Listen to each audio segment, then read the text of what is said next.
Mahatma Gandhi reminded us, the earth, the air, the land, the water are not an inheritance from our forefathers, but on loan from our children. So we have to hand over to them at least as it was handed over to us.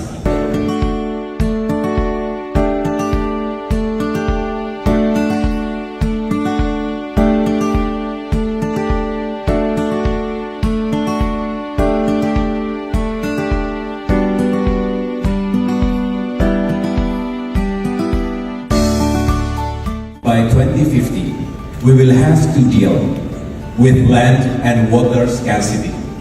This year's overall theme, Water for Shared Prosperity, is very relevant because it embodies at least three interrelated principles.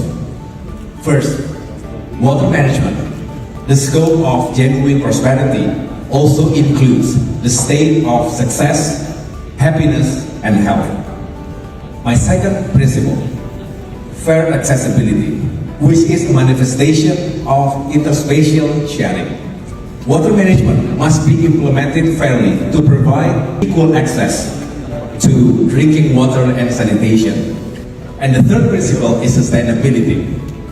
It is the manifestation of intergenerational sharing. We want our children and our children's children live in a healthy, sustainable, and livable planet.